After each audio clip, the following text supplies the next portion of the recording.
خانمی ئۆپرا دەوری 10 میلیۆن دلار یارمەتی بەو خەڵکانە دەکات کە پێویستیان بە خزمەتەوە خۆی دەڵێت ئەوە یەکەم جار نییە کە لە کاتی تنگانە و کارەساتدا بەهانای خەڵکەوە دەچێت. لە ماوەی هاتنی تۆفانەکاندا بۆ ماوەی چەند ساڵ کاری زۆرم کردووە، بۆیە ئاماژەی پێدەکەم ئەوانی سامان و پاری باشیان هەیە بە هەنگاو بنێن. مەبەستم ئەوەیە ئەو دووخە تەواو نابێت و تەنانەت ئەگەر ڤایرۆسەکەش تەواو بوو.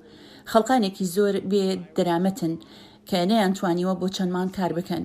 ئەوانەی پارەی پاشەکەوتیشیان بۆ نەماوەتەوە ئەوانی پێویستیان بە یارمەتی هەیە، بۆیە چاو لە دراوسەی خۆتان بکەن وابزانن چۆن دەتوانن یارمەتیان پێ بگەێنن.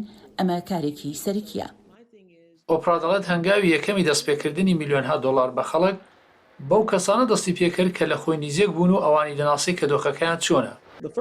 یەکەم کاری کردم لە بنەماڵی خۆمەوە دەستم پێکرد کە دەمزانی دۆخە کاریگەری لەسەریان هەبووە، ئەوانەی کاریان لە دەست داوە، پاشان پەیوەندیم لەگەڵ ئەوانە ئاگرت کە کارم لەگەڵ کردبوون و دەمزانی بۆی هەیە بێکار بن. کارەکەم لێرەوە دەست پێ کرد و چوومە نێو کۆمەڵ، ئەوانەی بۆ چەند ساڵ قسم لەگەڵ نەکردبوون. کاتێک یارمەتیم پێکردن زۆریان بەلاوە سیر بوو.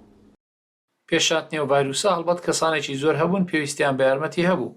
لەو پەیوەندیەدا و پرات جەخت دەکاتەوە لەم دۆخە ئاستەمەدا یارمەتی زیاتر بە کەسانێک بکرێت کە لە نێو کۆمەڵدا زۆر بێدەرەتانن. دەمەوێت پەیوەندی لەگەڵ ئەو کەسانە بگرم کە لە بەندیخانەدا بوونەوە و ئێستا خەریکە ئازاد دەبن. دەمەوێت پەیوەندی لەگەڵ ئەو دایکانە بگرم کە تووشی تۆند و توێژی نێو بنەماڵە بوونە. دەمەوێت پەیوەندی لەگەڵ گەلێک خەڵق بگرم و خواردەمەنیان بۆ دابین کەم. دەمەوێت خەڵق بتوانن تاقیکردنەوەی پزیشکیان بۆ بکرێت. هەموو ئەو شتانەی بە خەڵکم گوتون دەمەوێت بۆیان ئەنجام بدەم.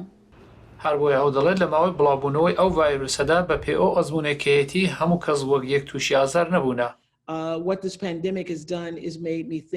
کارێکی ئەو ڤایرۆسە کردوتی وا بیرم کردەوە کە بە شێوەی جیاواز یارمەتی بدەم و داخواکێ یارمەتی پێ بگات کە ژیانی پێجێگیر و شوێندانەر بێت. هەمیشە باوەڕم وابوو کاتێک دەتەوێت خەڵق فێری بکەی چۆن کاری خۆیان بکەن، بەڵام جاری وایە پێویستە لەو ڕێگایەدەوە یارمەتیشیان پێ بگەێنیت.